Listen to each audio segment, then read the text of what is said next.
इस पार्ट को, ये जो छोटी वाली पार्ट है, इसको हम कहते हैं अग्रभाग, और ये जो बड़ा पार्ट है जहाँ से हम बस्ती पूटक ऐड करते हैं तो उसको बोलते हैं मूल भाग। मूल भाग अंगुष्ठ के समान, अंगूठे के आकार इतनी मोटी होनी चाहिए, जाड़ी होनी चाहिए, और जो अग्रभाग है वो कनिष्ठ उंगली के समान होनी चाहिए। इसलिए तो नमस्कार, आयुर्वेद वाला में एक बार फिर से आप सभी का बहुत बहुत स्वागत है। पंचकर्म के चौथे लेक्चर में आज हम लोग बात करने वाले हैं निरूह और अनुवासन वस्ती के सम्यक, अतियोग और अयोग लक्षण के बारे में। हमने तीसरे लेक्चर में वमन और विरेचन के सम्यक, अतियोग, अयोग लक्षण को देखा। तो चलिए इस लेक्चर को हम शुरू करते हैं, जिसमें हम सबसे पहले बात करेंगे निरूह वस्ती के सम्यक लक्षण के बारे में। आचार्य चरक क्या कहते हैं वो हम समझते हैं।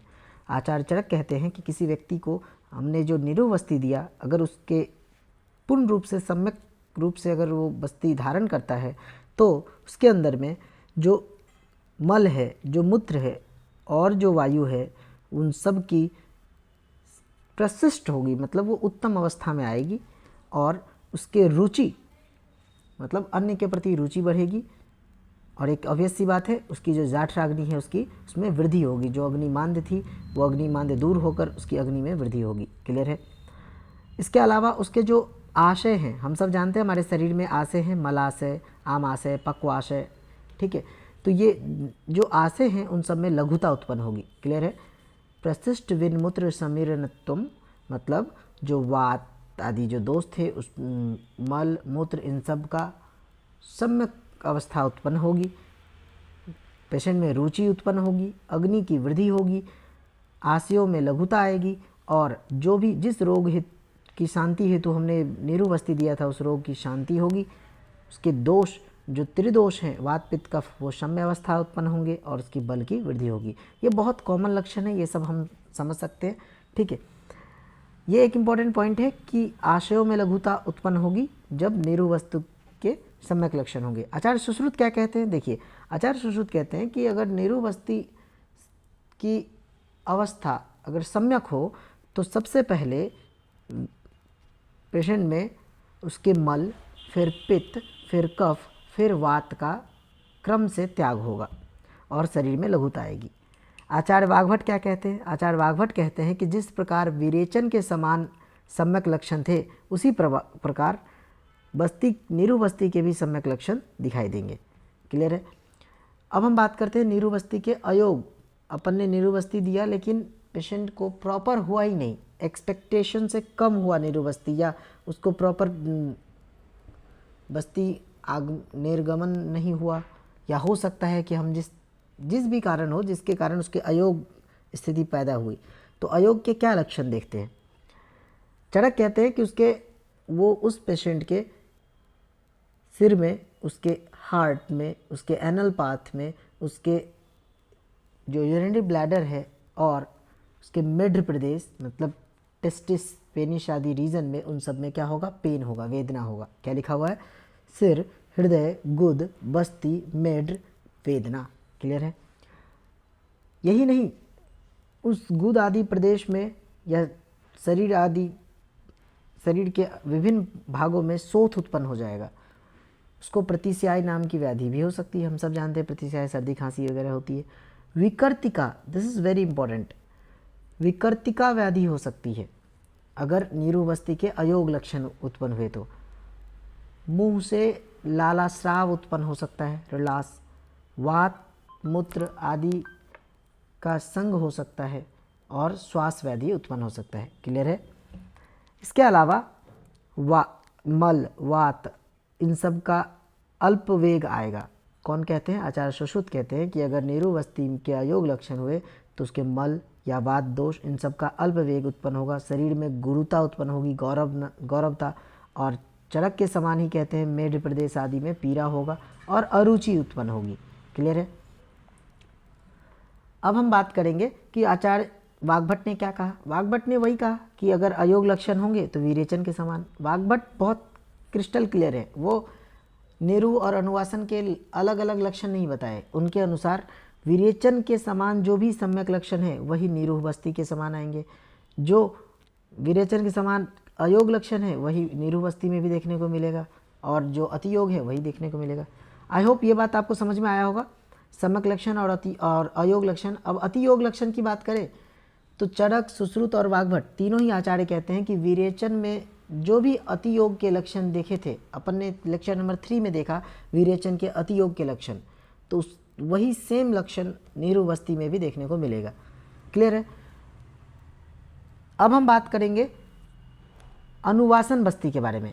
अनुवासन बस्ती के सम्यक लक्षण आचार्य चरक क्या कहते हैं? आचार्य चरक के अनुसार अनुवासन बस्ती में जो तेल हम जो यूज़ करते हैं वो तेल पुरुष को साथ लेकर बिना किसी गुद के या किसी और आशयों में, मलाशयों में चिपके हुए बाहर निकल जाएगा। क्या लिखा हुआ है? असक्त सकृत तैलम, अर्थात तेल जो है, जो हम सब जानते हैं अनुवासन बस्ती को तेल बस्ती भी कहते हैं, इसमें स्नेह बस्ती कहते हैं, तेल घृत आदि है ना, स्नेह पदार्थों का यूज होता है। जो तेल आदि यूज किए वो सकृत मतलब पुरुष को अशक्त बिना किसी से मलिन या चिपकाए हुए बाहर निकल जाएगा, तो हम समझेंगे कि अनुवासन बस्ती सम्यक रूप से हुआ। क्लियर है। यही नहीं, जो हमारे शरीर में जो दोष हैं, रक्त, रस, रक्त आदि जो दोष हैं, है ना, मन, बुद्धि मतलब मन, इंद्रिय, इन सब क्या होंगे? इन सब में प्रसन्नता, प्रसाद, इन सब में प्रसन्नता उत्पन्न होगी। मतलब ओवरऑल पेशेंट को अच्छा लगेगा, उसकी धातुओं में वृद्धि होगी, बुद्धि, इंद्रिय, मन आदि प्रसन्न रहेंगे। स्वप्नानुवृत्ति मतलब नींद अच्छा आएगा, उसके स्वप्नानुवृत्ति मतलब अच्छे स्वप्न देखेगा, अर्थात अच्छा नींद आएगा। शरीर में लघुता उत्पन्न होगी और उसके बल में वृद्धि होगी। क्लियर है। अभी हमने पढ़ा कि आचार्य चरक ने सम्यक लक्षण, अनुवासन बस्ती के सम्यक लक्षण क्या क्या बताए? असक्त सकृत तेलम, रक्त आदि बुद्धि इंद्रिय प्रसाद, स्वप्नानुवृत्ति, लघुता और बल वृद्धि। क्लियर है। आचार्य सुश्रुत कहते हैं कि हाँ, जो चरक लगभग अगर आप आचार्य सुश्रुत के चिकित्सा स्थान में देखोगे तो उन्होंने भी वही सारे लक्षण बताए हैं जो आचार्य चरक ने बताए हैं, तो इसके लिए आपको कुछ विशेष नहीं लिखना है। आचार्य वाग्भट कहते हैं कि हमने जो आपको स्नेहपान बताया था, क्योंकि अनुवासन बस्ती भी एक तरह का स्नेह बस्ती है, तो स्नेहपान के समान ही लक्षण आपको सम्यक लक्षण देखने को मिलेंगे। ठीक है। अयोग में भी आचार्य वाग्भट यही कहते हैं, स्नेहपान जो करवाए थे उसके अयोग लक्षण ही अनुवासन बस्ती के अयोग लक्षण होंगे, स्नेहपान के अतियोग लक्षण ही अनुवासन बस्ती के अतियोग लक्षण होंगे। ये वाग्भट का है ना, आचार्य वाग्भट के मत है। चरकाचार्य कहते हैं कि अयोग अवस्था में, अनुवासन बस्ती के अयोग अवस्था में जो शरीर का निचला प्रदेश है, अधोभाग है, जो उदर और बाहु, पृष्ठ या दोनों पार्श्व में पेन होगा। क्लियर है। अधः शरीर, उदर, बाहु, पृष्ठ, पार्श्व, रुजा, ये कब होगा? जब अनुवासन बस्ती के अयोग लक्षण है। अयोग मतलब इम्प्रॉपर, सम्यक मतलब प्रॉपर, और अतियोग मतलब एक्सेसिव कंडीशन कोई डेवलप हो गया तो। इसके अलावा शरीर में रुक्षता, है ना, खरता, ये गात्र मतलब ये शरीर में रुक्षता और खरता उत्पन्न होगी। जो मल है, जो मूत्र है और वायु, इन सब की रुकावट होगी, ग्रह हो जाएगी। ठीक है।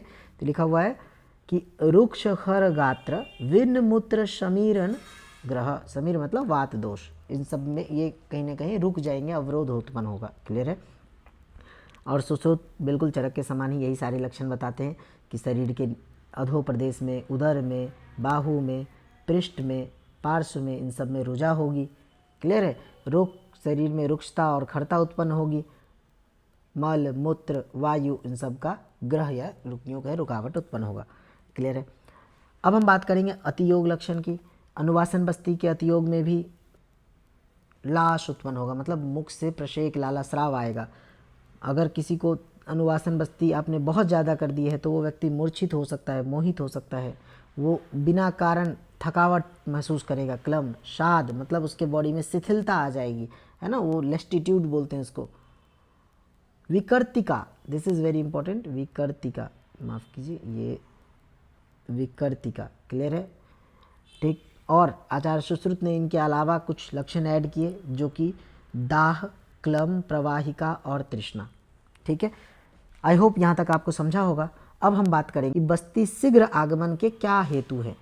मल मूत्र आदि के वेग आए हो, उस अवस्था में यदि बस्ती दे दी जाती है तो बस्ती शीघ्र आगमन हो जाती है, मतलब गुद मार्ग से शीघ्र ही बाहर आ जाती है।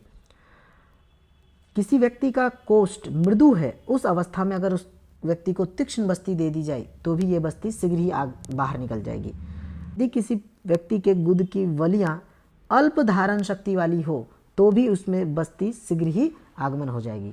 आई होप ये तीनों ही एक्सप्लेनेशन आपको समझ में आया होगा।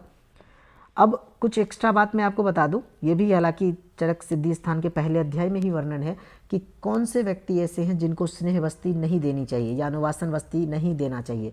तो वो लिखा हुआ है, कोई व्यक्ति अगर मेद अति मेदस्वी है, कफ उसके अंदर में बहुत ज़्यादा है, वातजन सोफ है ना, वातजन विकार नहीं, उसके अंदर में श्वेरिंग कैसा है, वातजन सोफ है, उसको शूल है या सुप्ति आदि कोई व्यक्ति है, उसमें स्नेह बस्ती या अनुवासन बस्ती नहीं देनी चाहिए। देखिए, बस्ती देर से आगमन का क्या हेतु है कि बस्ती का जो नेत्र है, अब बस्ती नेत्र को समझाने के लिए मैंने यहाँ पे बस्ती नेत्र का एक फ़ोटो बनाया है।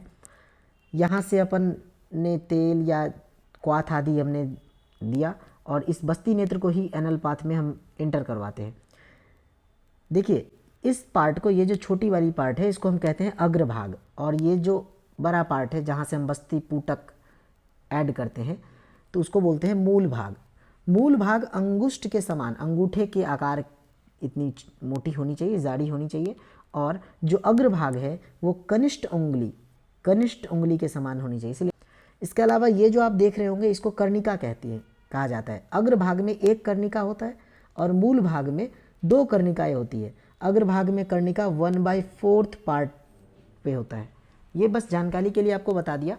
ये बस्ती नेत्र का एक फ़ोटो दिया हुआ, ऐसा लिखा हुआ है, बस्ती नेत्र के विद्ध मतलब ऑब्स्ट्रक्ट हो जाने पर या किसी तरह से अगर क्लोज या बंद वगैरह हो जाने के कारण भी बस्ती देर से आगमन होती है। दोस्तों, बस्ती नेत्र की जो आकार होती है वो रुजु, स्ट्रेट, गाय के पूंछ के समान, गोपुछ समान, श्लक्षण और अग्रभाग गुटिका के समान होता है।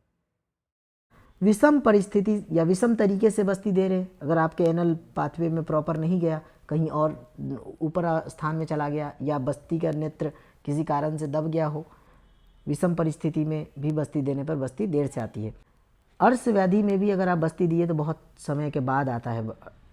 यही नहीं, अगर किसी व्यक्ति को मल या कफ का विबद्ध हो गया हो, मतलब कॉन्स्टिपेशन की अवस्था में भी बस्ती देर से आती है वापस।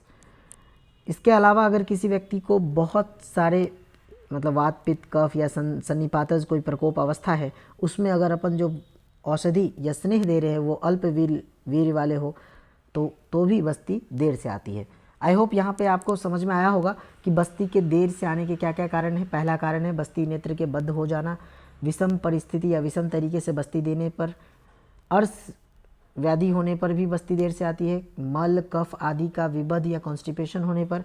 इसके अलावा बहुत सारे दोष प्रकोप अवस्था में जो हम बस्ती में स्नेह यूज़ कर रहे हैं वो अल्प वीर्य या अल्प मात्रा में यूज़ करने पर भी बस्ती देर से आती है। क्लियर है? तो मिलते हैं अब हम अगले लेक्चर में। अगर आपको वीडियो पसंद आता है तो इसे लाइक कीजिए, शेयर कीजिए। Thank you.